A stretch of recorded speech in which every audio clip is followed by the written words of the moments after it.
चिलचिलाती हुए धूप में जाए, इसी तरह वो अपने बच्चे के साथ सफर। भोलेनाथ पुण्य किए होंगे हम ना, तो सच में इन सब सिचुएशनों का जो भी मजाक उड़ा। Hey family, good morning. तो कैसे हो आप सब? आई होप कि आप सब बहुत अच्छे होंगे, मैं भी अच्छी हूँ। और बस 1-2 दिन का और काम है मेरा यहाँ पे, 2 दिन 3 दिन का।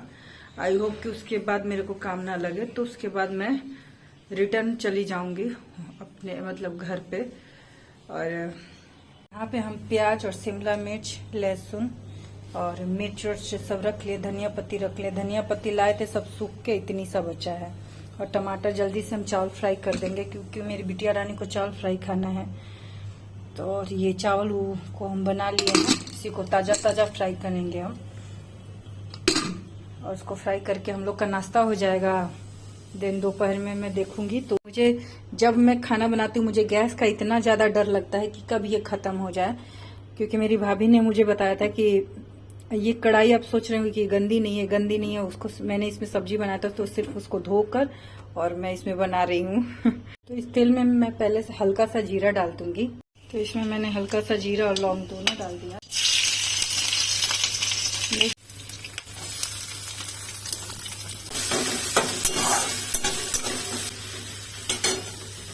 और ये मैं डाल दूंगी शिमला मिर्च। नीचे ही सारा मार्केट लगता है यहाँ पे। यहाँ पे जो कपड़ा मैंने आप सबको दिखाया था, उसको आज मैं देने जा रही हूँ। ये 2-4 निशानियाँ थी मेरे पास, जो मैं जल्दी जल्दी निपटा के ख़त्म करूँ, क्योंकि मेरे लिए इतना आसान नहीं है सब कुछ करना। ये सब बहुत ज़्यादा, इन सब को करते करते मैं बीमार पड़ जा रही हूँ। और दूसरा नंबर है कि अपने बच्चे के लिए सब कुछ करना पड़ता है, स्ट्रांग बन के रहना पड़ता है। जब हम गिरते हैं बेड पे, तो फिर हमको हमारी बिटिया रानी का मुंह देख के उठना पड़ता है कि नहीं, मैं नहीं गिर सकती, मैं नहीं थक सकती। तो ये मैं दे दूंगी दूसरे को ले जाकर। आज वो आने वाले हैं, तो उनको मैं दे दूंगी। और वही उनसे मैंने बोला है ना कि जो बाकी के जो कपड़े हैं ना, आप प्लीज स्टेशन पे ले जाके दे देना, क्योंकि मेरे बस की बाहर है, मैं नहीं कर सकती वो अपने हाथ से ले जाके एक एक चीज। उसमें वो है कि उसने खुद से भी खरीदे हुए हैं, और मैं जा के ये पसंद कर करके, और सिर्फ एक बार। या कोई कपड़ा तो ऐसा है कि उसको मतलब पहना ही नहीं है, सब छोड़ छाड़ के अचानक से निकल गया। और जहां तक बात है आप सबको, तो आप सबको तो इतना पता ही चल गया है कि एक हद से ज्यादा जो धोखे का शिकार होता है, वो मैं हुई हूँ। कि किसी के ऊपर ट्रस्ट करते रहना कि नहीं, मेरे साथ इतना वो गलत नहीं करेगा, है पता तो चल चुका था मेरे को बहुत पहले ही, 5-6 साल पहले ही। और उस बीच में बहुत ऐसी चीजें हुई, बट कभी लगा नहीं कि ये स्थिति आ जाएगी। बिकॉज क्या होता है ना कि उधर से भी लगता था कि वो नहीं छोड़ेगा, और इधर से मेरा तो था ही। लेकिन सब कुछ अचानक से एकदम एक झटके में 1 साल के अंदर अंदर सब कुछ खत्म हो गया, सब खत्म हो गया, सब कुछ खत्म हो गया, कुछ नहीं बचा। अब एक जो उम्मीद है, मान के चलिए 99 में 1% उम्मीद है, तो हमको नहीं लगता कि अब वो उम्मीद भी, अब जो भी है आगे जाएगा। क्योंकि सामने वाले को एहसास नहीं है थोड़ा भी कि उसने क्या क्या कर रहा है या क्या होगा। ऐसा नहीं, इवन उसके साथ भी 2-4 साल जाने के बाद वो भी हद से ज्यादा उसको पछतावा होगा इन सब चीजों का कि उसने किया क्या है। बट अभी तो हम झेल रहे हैं ना अकेले, हम भी दिखाना पड़ता है। और मूव ऑन करना, या किसी से आप सच्चे दिल से किसी से कनेक्ट हो, उससे हटना, वो तो इंसान हट गया, क्योंकि उसको कोई और मिल गया तो वो हट गया।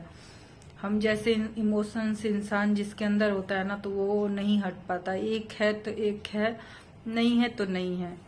हम दूर रहो, लेकिन कितना दूर रहे, कोई कोर्ट कचहरी जाएगा ही जाएगा, इतना सारा टेंशन हुआ है, वो होगा ही होगा। कैसे कोई दूर रह ले, बस के बाहर है। अपने हक के लिए लड़ेगा ही लड़ेगा, तो लड़ेगा तो। और इसमें पता है, लोग इतने रोटियां सेकने वाले लोग हैं, इतने मतलब क्या मैं बोलूं, ऐसे लोग हैं जो इस मौके का भी फायदा बहुत अच्छे से उठा रहा है, बहुत अच्छे से उठा रहे हैं। देखो वो क्या कर रही है, देखो कैसे कर रही है, देखो क्या।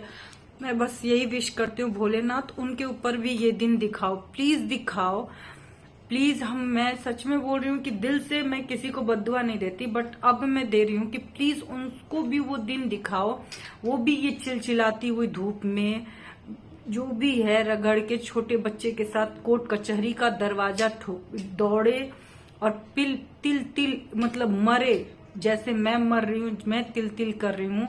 और वो भी इसी तरह ट्रस्ट किया रहे सामने वाले के साथ कि वो कुछ भी हो जाए लेकिन उसके साथ वो गलत नहीं करेगा। ठीक है, भटका है भटका है, बहका है बहका है, ठीक है, लेकिन वो गलत तो इतना गलत वो नहीं करेगा। काश वो इतना मतलब विश्वास करे, उसके बाद उसको जब पीठ पे खंजर मिले ना, और वो जब गांव समाज ये वो सब तरीके से जब वो अकेले रहे और उसको ये हालत हो, भोलेनाथ बस मैं यही प्रार्थना करती हूँ कि जो भी मेरे पीठ पीछे इन सब सिचुएशनों का मजाक उड़ा रहा हो उसके ऊपर भी ये दिन दिखाओ। अब मैं सच में पहले मैं नहीं बोलती थी कि मेरा ये दिन दुश्मन को भी ना दे, मैं बोलती थी कि ये भोलेनाथ मेरा ये दिन दुश्मन को भी ना दो, बट मैं अब चाहती हूँ कि जो भी 1% भी कहीं से मेरा मजाक उड़ा रहा हो या 1% भी इस चीज के लिए कर रहा हो, तो सच में दिल से जो मेरा आह निकल रहा है ना वो उसके ऊपर पड़े और वो भी ये दिन देखे, ताकि उसको समझ में आए कि किसी के मजबूरी का और क्या बोलते हैं किसी के इसका मजाक उड़ाना और उंगली उठाना किसी के ऊपर कितना भारी पड़ता है। और मैं चाहती हूँ कि हो, पहले नहीं चाहती थी, मेरा था कि चलो मेरे साथ है, हो रहा है, लेकिन कोई भी मेरा दुश्मन भी जो मेरे लिए बहुत बुरा कर रहा उसके साथ भी ये दिन ना, क्योंकि जो आदमी तड़पता है, जितना कष्ट तकलीफ में होता है, किसी और को मैं किसी और को भी नहीं देख सकती इस सिचुएशन में। अगर किसी और को रोता हो देख मेरे आंख में खुद आंसू आ जाते हैं, मैं खुद ही तड़प जाती हूँ किसी को कष्ट में देखकर। लेकिन उन आदमी को मैं सल्यूट करती हूँ कि उनको मेरा तकलीफ नहीं दिखाई दे रहा है। इस समय भी मेरे को पॉइंट आउट करना है, तो भोलेनाथ बस कर दो उनको, ना सही उनके आने वाले औलाद जितना भी है किसी न किसी पे दो, तुम बस दो, ताकि समझ में आए कि कितना तकलीफ होता है, क्या होता है। बस इससे ज्यादा नहीं, जो मैं झेल रही हूँ ना उससे ज्यादा दो, और जो मैं झेल रही हूँ इतना ही। 19-20 प्रैक्टिकली जब तक किसी के ऊपर पड़ता नहीं है ना, तब तक वो दूसरा जो भोग रहा होता है ना उसके हालात का मजाक ही बनाते हैं और उसमें उंगली करते हैं ऐसे कि हाँ, क्वेश्चन करते हैं। भोलेनाथ प्लीज, और कुछ नहीं, क्योंकि एक इमोशंस कितना इंसान किसी को हद से ज्यादा चाहो जब, और ये यहाँ तक कि आप देख रहे हो कि आपके साथ वो इंसान बुरा पे बुरा करते जा रहा है, फिर भी एक उम्मीद होता है ना कि जिससे आप बहुत ज्यादा किसी इंसान से आप बहुत ज्यादा लगा हो, तो फिर भी उम्मीद रहता ही। बोलते हैं कि तुम ऐसे क्यों नहीं कर दी, तुम वैसे क्यों नहीं कर दी, तुम्हारे ऊपर ऐसे बीत रहा था, तुमको हट जाना चाहिए था ना। भोलेनाथ करे कि उसके ऊपर भी ये दिन आए कि देखते हो कैसे हट के दिखाती है, कैसे वो तुरंत हट जाता है वो इंसान, और कैसे वहां से तुरंत मूव ऑन हो जाता है। जब किसी का घर टूटने लगता है ना, तो उसको शुरुआत में कोई भी बचाने का प्रयास ही करता है, हर हद तक जाके बचाने का प्रयास करता है। वो भी वो औरत हम जैसी कि जो माँ बाप ने बोला है कि कुछ भी हो जाए, कोई भी रिश्ता अगर भगवान ने जोड़ा है तो उसको हर हद तक जाके निभाओ। जब कोई बस नहीं चलता है तब हम यहाँ पे आके खड़े हैं, नहीं तो अब रिग्रेट मात्र इतना 1% भी रिग्रेट नहीं है कि इस रिश्ते को बचाने के लिए हर हद पार किया है, कुछ भी छोड़ा नहीं है। कि इस रिश्ते को जब सामने वाला एकदम जब उसको दिखा कि कुछ भी मैं कर दूं, कुछ भी मैं कर रहा हूं, ये इस रिश्ते को तोड़ेगी नहीं, ये इस रिश्ते को ये बचा के ही मानेगी। मैं कुछ भी कितना भी टॉर्चर करूंगा, अत्याचार करूंगा, कुछ भी कर दूंगा, तो भी ये रिश्ते को ये तोड़ेगी नहीं, इसको जोड़ के लेके चलेगी ही। समाज के लिए बोलिए, माँ बाप के लिए बोलिए, बच्चे के लिए, सबसे बड़ा तो बच्चे के लिए ही एक औरत सब कुछ कर सहती है, सब कुछ झेलती है, सब चीज देखते हुए भी इग्नोर करती है।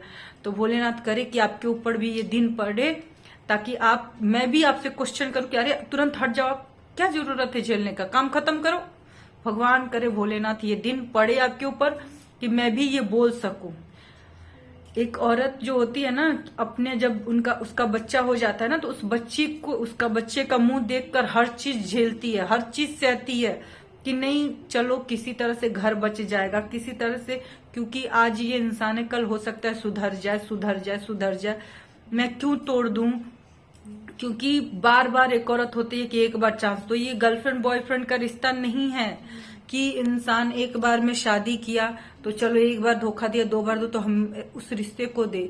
यहाँ हस्बैंड वाइफ का रिश्ता होता है, उसके साथ बच्चे जुड़े होते हैं, दो परिवार जुड़े होते हैं, समाज जुड़ा होता है, सब कुछ जुड़ा होता है। तो आसान नहीं होता है किसी चीज को तोड़ के तुरंत हट जाना।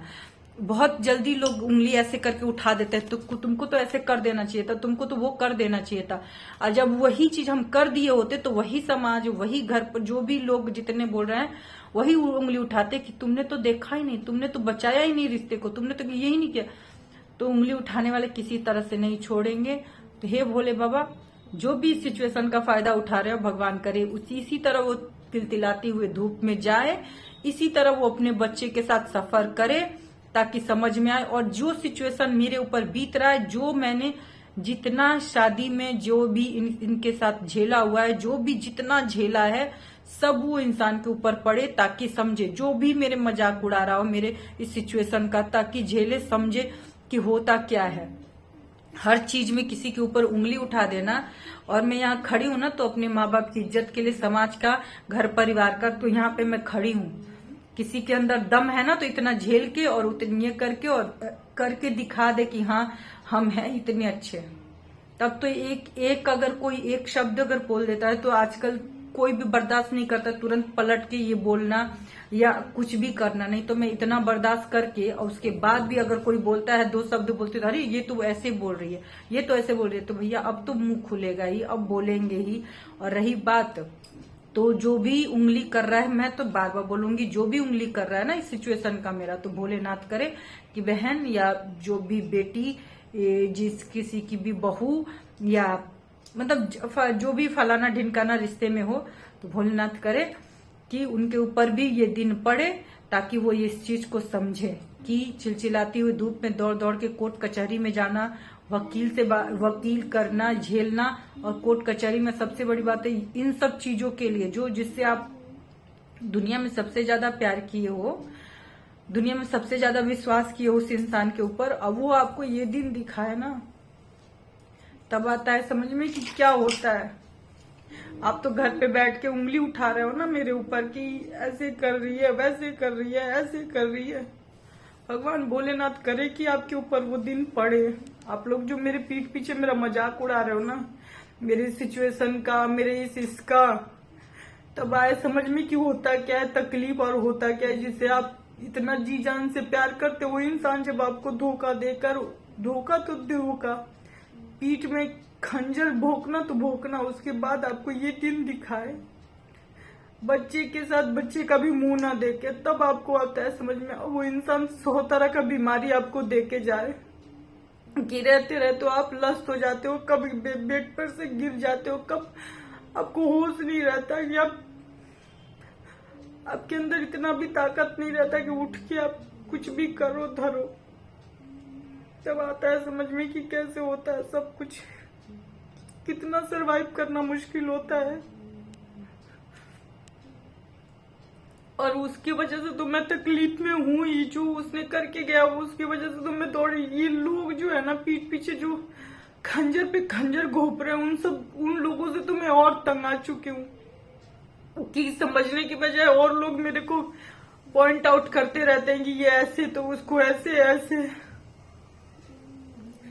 सच में 1% भी कहीं भोलेनाथ पुण्य किए होंगे हम ना, तो सच में इन सब सिचुएशनों का जो भी मजाक उड़ा रहा हो, जो भी कर रहा हो ना, उसको दो तुम, ताकि उसको समझ में आए कि इतना तकलीफ झेलना, इतना ये होना क्या होता है।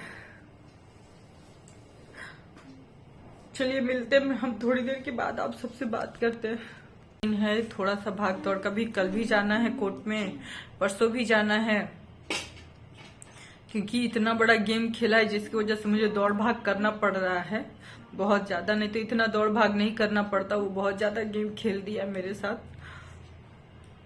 ये चीज आप लोग क्या जानो, जो जो बोलता है ना वो ये सब चीज तो देख नहीं रहा है, झेल नहीं रहा है, घर में बैठे बैठे मोबाइल उठा रहे हैं, ब्लॉग देख रहे हैं, कमेंट नहीं कर रहे हैं तो उंगली उठा रहे हैं, ये कर रहे हैं।